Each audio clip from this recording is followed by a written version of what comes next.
بسم اللہ الرحمن الرحیم نحمدہ ونصلی علی رسولہ الکریم۔ حضرات انبیاء علیہم السلام میں سے حضرت آدم علیہ السلام کا واقعہ بیان ہو رہا تھا، یاد ہے سب بچوں کو؟ حضرت آدم علیہ السلام دنیا میں تشریف لے آئے ہیں۔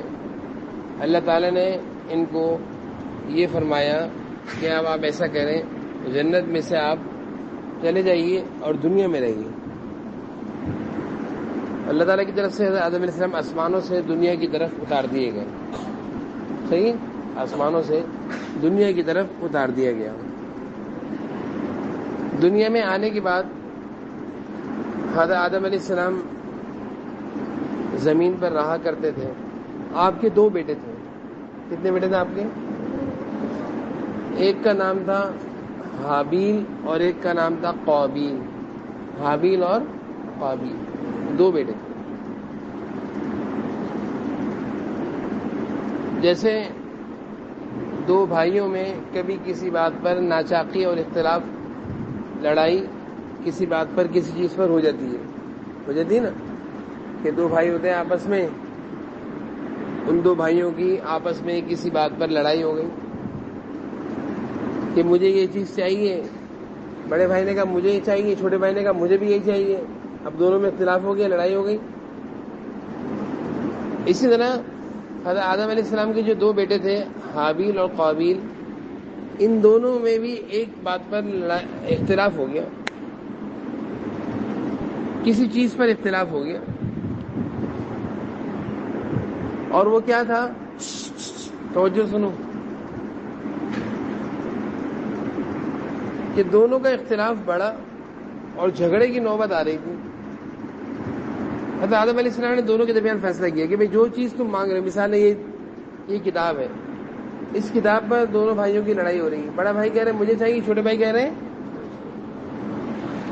حضرت آدم علیہ السلام نے کہا ٹھیک ہے، جس چیز پر آپ لوگ اختلاف ہو رہا ہے ہم اس اختلاف کو ختم کرتے ہیں، اور اس اختلاف کو ختم کرنے کا طریقہ یہ ہے کہ اللہ تعالیٰ کے دربار میں تم دونوں صدقہ کرو، نیکی پیش کرو، عبادت پیش کرو، کوئی اچھا کام پیش کرو۔ تو دونوں بھائیوں نے کیا کیا؟ اللہ تعالیٰ کے لیے ایک ایک بکری ذبح کری۔ کیا ذبح کری؟ دونوں نے، حابیل نے الگ بکری ذبح کری اور قابیل نے، اور اس زمانے میں اب بکری ذبح کر دی۔ اب یہ کیسے پتہ چلے کس کی قربانی اللہ کو پسند ہے، کس کی قربانی کرنا اللہ کو پسند ہے؟ جس کی نیت اچھی ہوگی اسی کی قربانی پسند ہوگی نا بھائی تو سارے کام جو ہوتے ہیں نیت پر ہوتے ہیں۔ جس نے اللہ کے لیے قربانی کی ہوگی اس کی قربانی اللہ کے ہاں، اور جس کی قربانی میں یہ ہوگا کہ لوگ مجھے کہیں گے واہ بڑی اچھی قربانی ہے، بڑا جانور ہے، بڑی گائے ہے، جیسے ہوتا ہے نا، بڑا عبادت گزار ہے، بڑا صدقہ کرتا ہے، لوگوں کو دکھانا مقصود ہوگا، تو اس کی قربانی اللہ تعالیٰ قبول۔ تو دونوں بھائیوں نے جب قربانی کری تو اس وقت قربانی کے قبول ہونے کا پتہ کیسے چلتا تھا؟ پتہ چلنے کا طریقہ یہ تھا کہ آسمان سے آگ آتی تھی، آسمان سے چھوٹی سی آگ آتی تھی، جس کی قربانی اللہ تعالیٰ کو پسند ہوتی تھی اس کی قربانی کو آگر وہ آگ جلاتی تھی۔ وہ آگ کیا کرتی تھی؟ اس کو، بات سمجھ میں آ رہی ہے یا نہیں آ رہی؟ دونوں بھائیوں نے اپنی اپنی بکری ذبح کری اللہ کے لیے، اور ذبح کر کے اس کو جنگل میں چھوڑ دیا۔ اب انتظار اس بات کا تھا کہ ہمیں کیسے پتہ چلے کہ اللہ نے کس کی قربانی کو قبول فرمایا ہے؟ تو اس کا اس زمانے میں طریقہ یہ تھا کہ آسمان سے ایک آگ آتی تھی جس کی قربانی قبول ہوتی تھی، اس کی قربانی کو آگ جلا دیا کرتی تھی، اور جس کی قبول نہیں ہوتی تھی اس کو جلاتی نہیں، اس کو ایسے ہی چھوڑ دیتی تھی، وہ جانور ایسے ہی سڑ جاتا تھا، پڑا۔ تو اللہ تعالیٰ نے پھر کیا کیا کہ آسمانوں سے ان دونوں نے قربانی کا بکرا ذبح کرنے کے بعد چھوڑ دیا جنگل میں، اوپر سے آگ آئی اور حابیل کے جانور کو جلا کر چلی گئی اور قابیل کے جانور کو چھوڑ کے چلی گئی۔ قابیل کا جانور ایسے ہی پڑا رہا، سڑتا رہا، اور حابیل کا جانور جل کے ختم ہو گیا۔ یہ علامت کس بات کی تھی کہ اللہ کو کس کی قربانی پسند آئی ہے؟ حابیل۔ یہ علامت اس بات کی تھی کہ حابیل نے جو قربانی کی ہے وہ اللہ کے لیے کی ہے. حابیل نے جو قربانی کی ہے وہ، اور قابیل نے قربانی کرتے وقت اس کی نیت صحیح نہیں تھی، اس لیے اللہ نے قبول نہیں کری. یہ طریقہ تھا. حضرت آدم علیہ السلام نے جب دیکھا تو بھائی بولا اب یہ جس چیز پر تم دونوں جھگڑ رہے تھے وہ چیز کس کو ملے گی؟ کس کو ملے گی وہ چیز؟ حابیل کو ملے گی. کس کو ملے گی؟ کیونکہ قربانی کس کی قبول ہوئی تھی؟ آسمانوں کی آگ نے کس کی قربانی کو جلایا تھا؟ تو جس کی قربانی کو آسمانوں کی آگ نے جلایا تھا وہ علامت تھی کہ اس کی قربانی اللہ کے ہاں. اور حضرت آدم علیہ السلام نے یہی کہا تھا کہ جس کی قربانی اللہ کے ہاں قبول ہوگی دونوں قربانیاں کرو، دونوں بکریاں ذبح کرو. جس کی قربانی اللہ کے ہاں قبول ہوگی یعنی جس کی قربانی کو آسمان سے آگ آ کر جلا دے گی اس کو یہ چیز مل جائے گی. تو حضرت آدم علیہ السلام نے کس کو دینے کا فیصلہ فرمایا؟ حابیل کو دینے کا فیصلہ فرما دیا.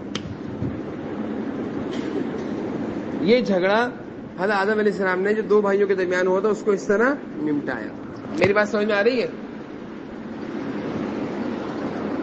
بھائی ہیں، بھائیوں میں جھگڑا ہو جاتا ہے، لیکن جھگڑا ہونا نہیں چاہیے. بھائیوں میں جھگڑا اچھی عادت یہ ہے، اچھی خوبی یہ ہے، کسی بات پر اگر جھگڑا ہو رہا ہے، پین پر جھگڑا ہو رہا ہے، چپل پر جھگڑا ہو رہا ہے، بسکٹ پر جھگڑا ہو رہا ہے، چاکلیٹ پر جھگڑا ہو رہا ہے، تو اچھی عادت کیا ہے؟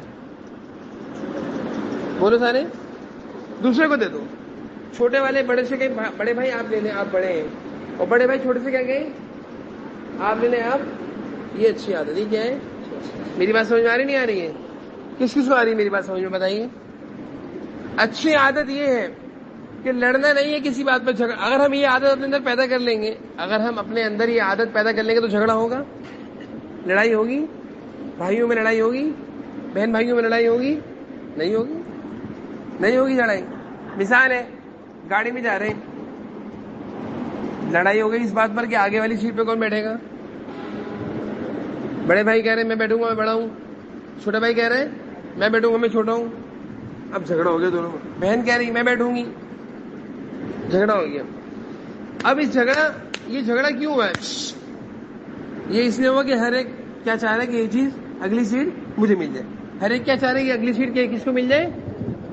اور اگر ہر ایک یہ کہے کہ نہیں میں پیچھے بیٹھ جاؤں گا تو جھگڑا ہوگا، جھگڑا ہوگا، لڑائی ہوگی. اگر بڑا بھائی یہ کہیں چھوٹے بھائی سے بھائی آپ آگے بیٹھ جاؤ، آپ چھوٹے ابو کے ساتھ آگے بیٹھ جاؤ، یا چھوٹے بھائی بڑے بھائی سے کہ بڑے بھائی آپ بڑے ہیں آپ آگے بیٹھیں. بڑے بھائی بہن سے کہہ رہے بہن آپ آگے بیٹھ جائیں ابو کے ساتھ میں پیچھے بیٹھ جاؤں گا. جھگڑا ہوگا، جھگڑا ہوگا. بولے سارے بولے نہیں ہوگا جھگڑا. تو جھگڑے سے بچنے کی، آپس کے جھگڑوں سے بچنے کی سب سے بہتر صورت کیا ہے بتائیے سارے بچے؟ کہ دوسروں کو دے دینا، دوسرے کو خود پیچھے ہٹ جائے، دوسرے کو دے کر خود پیچھے. زور سے بولیے بھائی. دوسرے کو دینے کے بعد خود کیا ہو جائے پیچھے، تو جھگڑا ہی نہیں ہوگا، جھگڑا ہی نہیں ہوگا. ادھر حضرت آدم علیہ السلام نے جب دیکھا کہ حابیل اور قابیل میں جھگڑا ہو رہا ہے تو حضرت آدم علیہ السلام نے جھگڑے کو نمٹانے کے لیے، ختم کرنے کے لیے کیا صورت اختیار کری کہ قربانی پیش کرو اللہ کے دربار میں. قربانی کرو، جس کی قربانی اللہ کے لیے ہوگی، دکھاوے کے لیے نہیں، اللہ کے لیے. جیسے انسان نماز پڑھے گئے، لوگ مجھے دیکھیں گے میں نماز پڑھ رہا ہوں تو یہ اللہ کے لیے نماز پڑھ رہا ہے. آپ کسی غریب کو پیسے دے رہے ہو اس لیے دے رہے ہو کہ لوگ کہیں گے بڑا مالدار ہے، اللہ کے لیے غریب کی مدد کری آپ نے. بولیں روزہ رکھا ہے، لوگوں کو بتا رہے ہیں میں نے روزہ رکھا ہے، اللہ کے لیے روزہ رکھا ہے. یہ ساری عبادت اللہ کے لیے ہے. قربانی کا بکرا ذبح کیا ہے، بڑا بکرا لے کر آئے، لوگ دیکھیں گے وہاں بھائی تمہارے گھر تو بڑا بکرا آیا، تمہاری گائے تو بہت بڑی آئی، یہ اللہ کے لیے قربانی ہوئی ہے. نیت جتنی اچھی ہوگی. حابیل کی نیت بہت اچھی تھی. حابیل کی، زور سے بولیے، زور سے بولیے. حابیل کی نیت بہت اچھی تھی اور اللہ تعالیٰ کو ہر کام میں نیت پسند ہے. اللہ تعالیٰ کو ہر کام میں نیت پسند. سنو، حضور جناب نبی کریم صلی اللہ علیہ وسلم نے ارشاد فرمایا کہ میرے صحابہ ان کی نیت اتنی اچھی ہے کہ وہ اگر تھوڑی سی چیز بھی اللہ کے یہاں صدقہ کریں گے تو اللہ تعالیٰ اس کو کیا کر لیں گے، قبول کر لیں گے. اور تم لوگ بعد میں آنے والے پہاڑوں کے برابر بھی چیزیں صدقے کرو گے تو تمہاری چیزیں قبول. وجہ کیا ہے کہ صحابہ کی نیت بہت، ان کی نیتوں میں اخلاص تھا، اللہ کی رضا تھی. کیا تھی ان کی نیتوں میں؟ اور ہماری نیتوں میں اخلاص. ہم کوئی بھی کام کرتے ہیں نا، اچھا کام بھی کس لیے کرتے ہیں؟ لوگوں کو دکھانے کے لیے، بڑا بننے کے لیے، شہرت کے لیے، ہم اس لیے یہ کام کرتے ہیں. نماز پڑھ رہے ہیں اچھی لوگ دیکھیں گے وہاں بڑی اچھی نماز پڑھتا ہے, لوگ مجھے دیکھیں گے, لوگ مجھے کہیں کپڑے بڑے اچھے پہنے ہوئے, لوگ کہیں گے یہ لوگ اچھے کپڑے پہنے ہوئے تم نے. یہ ساری نیتوں کی خرابی کی وجہ سے سارے کام اللہ کے یہاں قبول. تو حابیل کی نیت بہت اچھی تھی اور قابل کی نیت اچھی. حابیل ایک اچھے انسان تھے, نیک تھے, اور قابل میں نیت کی درستگی نہیں تھی. قابل کی نیت کی درستگی. تو جب آدم علیہ السلام نے اس جھگڑے کو نمٹانے کے لیے کیا فیصلہ کیا کہ ایک چیز کس کو ملے گی؟ حابیل کو ملے گی, کیونکہ ان کی نیت اچھی تھی, ان کا عمل اللہ نے قبول فرما لیا. تو وہ چیز جب آدم علیہ السلام نے حابیل کو دے دی تو اب قابل دوبارہ غصے میں آ گیا, دوبارہ جھگڑا کر رہے ہیں. قابل نے حابیل کو دھمکی لگائی کہ میں تمہیں قتل کروں گا, میں تمہیں ماروں گا, تم یہ چیز لے کر دکھاؤ, تم یہ چیز لے کر تو دکھاؤ, میں تمہیں قتل کر دوں گا, میں تمہیں مار دوں گا. حابیل بہت اچھے انسان تھے. حابیل نے کہا دیکھو بھائی, اگر تم مجھ سے جھگڑا کرو گے, مجھے مارو گے, میں نہیں لڑوں گا. یہ بھی اچھی عادت ہے. یہ بھی کیا ہے کہ اگر آپ کے ساتھ کوئی لڑ رہا ہے تو آپ کو بھی لڑنا چاہیے. اگر آپ کو کوئی گالی دے رہا ہے آپ کو بھی گالی دینی چاہیے. اگر کوئی آپ کے ساتھ بدتمیزی کر رہا ہے آپ کو بھی بدتمیزی کرنی چاہیے. بولے زور سے بولیے, میرے ساتھ ساتھ بولیے. اگر آپ سے کوئی بدتمیزی کر رہا ہے, بد کلامی کر رہا ہے, بد زبانی کر رہا ہے, گالیاں دے رہا ہے, مار رہا ہے, آپ کو تنگ کر رہا ہے, آپ کو ستا رہا ہے, تو آپ کا یہ فرض بنتا ہے آپ بھی لڑیں, آپ بھی گالی دیں, آپ بھی بدتمیزی کریں, آپ بھی ستائیں, آپ بھی تنگ کریں. بولے سارے بولے, زور سے بولیے. نہیں. تو قابیل نے جب حابیل کو دھمکی دی کہ اب میں تمہیں ماروں گا, چھوڑوں گا نہیں, دیکھتا ہوں تم یہ چیز کیسے لوگے, یہ مجھے ملے گی. تو حابیل نے کہا بھائی دیکھو میں نے تو آپ سے کوئی اس چیز کے بارے میں ضد نہیں کر رہا, آپ نے بھی قربانی اللہ کے دربار میں پیش کری, میں نے بھی پیش کری, میری قربانی اللہ تعالیٰ نے قبول کر لی, تو یہ چیز تو مجھے ملنی چاہیے تھی. لیکن اگر تم مجھ سے جھگڑا کرتے ہو اور مجھے مارو گے تو یہ یاد رکھنا کہ میں تمہیں نہیں ماروں گا. یہ نہیں کہا کہ تم مارو گے نا تو مجھ سے بھی مار کھاؤ گے, اگر تم ایک مارو گے تو 10 کھاؤ گے بھی. ہاں بھائی, یہ نہیں کہا حابیل نے. کیا کہا شام, کیا کہا کہ اگر تم مجھ سے بدتمیزی کرو گے, مجھ پر ہاتھ اٹھاؤ گے, مجھے مارو گے, تو یاد رکھنا کہ میں یہ بدتمیزی والے کام, غلط کام نہیں کرتا. یہ سب سے اچھی عادت ہے, یہ سب سے اچھی خوبی ہے کہ کوئی آپ کے ساتھ بدتمیزی کر رہا ہے, کوئی آپ کو ستا رہا ہے, کوئی آپ کو تنگ کر رہا ہے, کوئی آپ کے ساتھ آپ کو مارتا ہے, آپ اس کو کچھ مت کہیں. آپ اپنے بڑوں تک بات پہنچا دیں, ابو تک بات پہنچائیں, اپنے استادوں تک بات پہنچائیں کہ قاری صاحب یہ مجھے تنگ کرتے ہیں, مجھے آگے بتائیں, ابو کو بتائیں. لیکن یہ کوئی طریقہ نہیں ہے کہ آپ خود ہی لڑنے کے لیے کھڑے ہو جائیں. آپ خود ہی لڑنے کے لیے, اگر آپ نے بھی لڑ لیا, انہوں نے بھی لڑ لیا, انہوں نے بھی آپ کو مارا, آپ نے بھی مارا, اور بعد میں اگر آپ ہمیں شکایت کریں تو شکایت کرنے کا کوئی فائدہ ہوگا؟ شکایت کرنے کا کوئی فائدہ رہا؟ آپ نے بھی خود لڑائی کر لی, انہوں نے آپ کو مارا, آپ نے بھی مارا, اور اب آپ آ کر رو رہے ہیں کہ انہوں نے مجھے مارا, تو آپ نے بھی تو مارا ہے, انہوں نے آپ کو زیادہ مار لیا, اب آپ شکایت کیوں کر رہے ہیں؟ یہ چیز ہوتی ہے. تو حابیل ایک نیک انسان تھے. انہوں نے کہا دیکھو بات سنو بھائی, میری قربانی اللہ نے قبول کری, یہ چیز مجھے ملنی چاہیے تھی, لیکن اگر تم کہہ رہے ہو کہ یہ چیز لے کر دکھاؤ اور تم مجھے مارو گے تو ٹھیک ہے, تم ایک غلط کام کرو گے, میں تو تمہارے ساتھ غلط کام نہیں کروں گا, میں تمہیں نہیں ماروں گا, میں تمہارے پاس ہاتھ نہیں اٹھاؤں گا, میں تمہیں کچھ نہیں کہوں گا. یہ حابیل کی نیکی تھی. تو قابیل نے موقع سے فائدہ اٹھا کر حابیل پر حملہ کیا اور ان کو مار دیا, ان کو قتل کر دیا, ان کو جان سے مار دیا. اور حابیل نے تو پہلے کہا تھا تم مجھے مارو گے میں اپنا بچاؤ بھی نہیں کروں گا, تم مجھے مار لو میں کچھ نہیں کروں گا. تو قابیل نے یہ ایک غلط کام کر لیا. ایک غلط کام کیا کیا کہ اپنے بڑے بھائی کو مارا, اپنے بھائی کو مارا.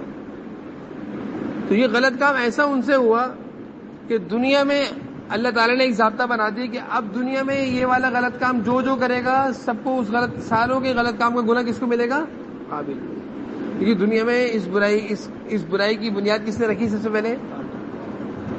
دیکھو نا بھائی, کوئی اچھے کام کی بنیاد رکھو گے تو اچھا کام سارے لوگ کریں گے, ثواب کس کو ملے گا؟ بولے سارے. آپ نے ایک پانی کی مشین لگائی, ٹھنڈے پانی کی مشین, گرمی میں سارے لوگ پانی پی رہے ہیں, کس کو ثواب ملے گا؟ بولے زور سے بولیے, آپ لوگوں کو ملے گا. آپ نے ایک روٹی کا تندور لگایا اور مفت میں روٹی تقسیم کر رہے ہیں, غریبوں کو دے رہے ہیں روٹی, فری میں روٹی دے رہے ہیں, سب لوگ روٹی آ کر لے کر جا رہے ہیں, جتنے لوگ روٹی لے کر جائیں گے ثواب کس کو ملے گا؟ زور سے بولیے, زور سے بولیے بھائی. آپ نے ایک مسجد بنائی اور قیامت تک وہاں پہ لوگ نماز پڑھتے رہیں گے, ثواب کس کو ملے گا؟ سارا آپ کو ملے گا. آپ نے ایک مدرسہ بنایا, قیامت تک وہاں پہ لوگ قرآن پڑھتے رہیں گے, بچے قرآن پڑھتے رہیں گے, سارے بچوں کو قرآن پڑھنے کا ثواب کس کو ملے گا؟ یہ ہوتا ہے. تو اچھائی, آپ نے ایک گڑھا کھودا, ایک کھڈا کھود دیا بیچ روڈ پہ اب جان بوجھ کے آپ نے کھڈا کھودا, اس کھڈے میں جتنے لوگ گریں گے, جتنے لوگوں کو تکلیف پہنچے گی, جتنے لوگ پریشان ہوں گے, ان سارے لوگوں کی تکلیف کا وبال اور مصیبت مشکل کس کو آئے گی؟ جس نے کھڈا کھودا. کیونکہ جو آدمی کھڈے میں گرے گا وہ بدعا دے گا نا کہ کھڈا کھودنے والے کو اللہ برباد کرے, تو ساری بدعائیں کس کو لگیں گی؟ یہ ہوتا ہے برائی, یہ ہوتی ہے, زور سے بولیے, برائی. کہ آپ نے ایک برائی رکھ دی, اس برائی سے جتنے لوگوں کو نقصان پہنچے گا وہ ساری برائی کا گناہ وبال کس کو ملے گا؟ جس نے اس برائی کی بنیاد رکھی ہے. آپ میری بات سمجھ رہے ہیں؟ آپ نے راستے کے بیچ میں ایک کانٹے دار درخت لگا دیا, کانٹے دار درخت, ہر آدمی گزر رہا ہے, اس کے کپڑوں میں کانٹے, اس کے کپڑے کانٹوں میں پھنس رہے ہیں, کپڑے اور پھٹ رہے ہیں کپڑے. اب کتنے لوگوں کے کپڑے پھٹے اس درخت کی وجہ سے؟ تو یہ آپ نے جو برائی لگائی ہے, برائی کی بنیاد لگائی ہے, اس برائی سے جتنے لوگوں کو تکلیف پہنچے گی, اس درخت کے کانٹوں سے جتنے لوگوں کو تکلیف پہنچے گی, گناہ کس کو ملے گا؟ درخت لگانے والے کو. درخت لگانے والے کو. تو یہ اللہ تعالیٰ نے ایک ضابطہ بنا دیا ہمیشہ کے لیے کہ اب جب تک دنیا میں یہ برائی ہوتی رہے گی جو قابیل نے کی تھی, اپنے بڑے بھائی کو مارا تھا, جب اپنے کوئی بڑے بھائی کو اس طرح مارے گا جس طرح قابیل نے مارا تھا, تو ان سارے لوگوں کی برائی کا گناہ کس کو ملے گا؟ مان سب کو بھی ملے گا, سب کو بھی ملے گا, لیکن اس کو بھی قابل تک بھی جائے گا, قابل تک بھی. تو قابل نے ایک برا کام کیا اور اس برائی کا گناہ دنیا جب سے بنی ہے, کتنے ہزاروں سال ہو گئے دنیا بنے ہوئے, آج تک جتنے وہ برائی کی جا رہی ہے, ساری برائیوں کا گناہ کس کو جا رہا ہے؟ قابل. یہ قابل نے غلط کام کی بنیاد رکھی تھی. قابل نے ایک, تو میں نے آپ کو سمجھایا نا, اچھے کام کی بنیاد اور غلط کام کی بنیاد, میں نے آپ کو سمجھایا نا. میری بات سمجھ میں آئے گی نہیں آئے گی؟ کہ کوئی بھی غلط کام کی بنیاد کوئی ڈالتا ہے, مثال آپ نے راستے کے بیچ میں ڈال دیے کیلیں, اب کیلیں جتنے لوگوں کو چبھیں گی, جتنے لوگوں کی گاڑی کے ٹائر پنچر ہوں گے, گناہ کس کو ملے گا؟ سب کا آپ کو ملے گا. آپ نے غلط کام کیا, ایک غلط کام کیا, آپ کیسے لوگوں کو تکلیف ہو رہی ہے, اور آپ نے راستے میں پانی کی مشین لگا دی, جتنے لوگ پانی پئیں گے آپ کو ثواب ملے گا, اچھے کام کا ثواب ملے گا, برے کام کا گناہ ملے گا. تو اللہ تعالیٰ نے ضابطہ بنا دیا کہ ایک قابل, تم نے ایک غلط کام کیا ہے, اپنے بھائی کو مارا ہے, اب دنیا میں جب تک یہ غلط کام جو کرے گا اس سب کا گناہ بھی تمہیں ملے گا, تم نے سب کو برا راستہ دکھایا ہے, تم نے سب کو برا راستہ. میری بات سمجھ میں آ گئی سب کو؟ تو ہمیں کیا کرنا چاہیے؟ برائی کی بنیاد رکھنی چاہیے, اچھائی کی بنیاد, برائی پھیلانی چاہیے, برائی پھیلانی چاہیے, اچھائی پھیلانی چاہیے, برائی کو عام کرنا چاہیے, اچھائی کو ختم کرنا چاہیے. بولو, اچھائی کو پھیلانا ہے اور برائی کو ختم کرنا. بات میری سمجھ میں آ رہی ہے؟ اور کسی برائی, اور میں نے یہ بات پہلے بھی آپ لوگوں کو سمجھائی تھی, کسی برے کام کے لیے بنیاد, کسی برے کام میں پہل مت, کسی برے کام میں ہاتھ مت ڈالو کہ آپ کا نام نہ آئے. کبھی بھی کوئی برا کام ہو رہا ہو اس میں اپنا حصہ مت لگاؤ, اس میں اپنا حصہ.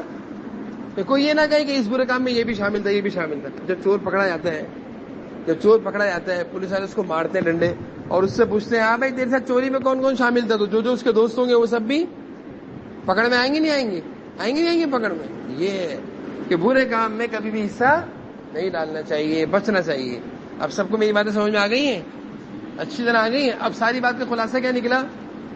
پہلی بات کیا تھی؟ پہلی بات کہ کوئی ہم سے کسی بات پر بہن بھائیوں سے لڑائی نہیں ہو, تو لڑائی سے بچنے کی سب سے بہتر صورت کیا ہے؟ ہم چھوٹے بھائی کو, ہم خود پیچھے, ہم بڑے بھائی کو دے دیں, ہم خود پیچھے ہٹ جائیں.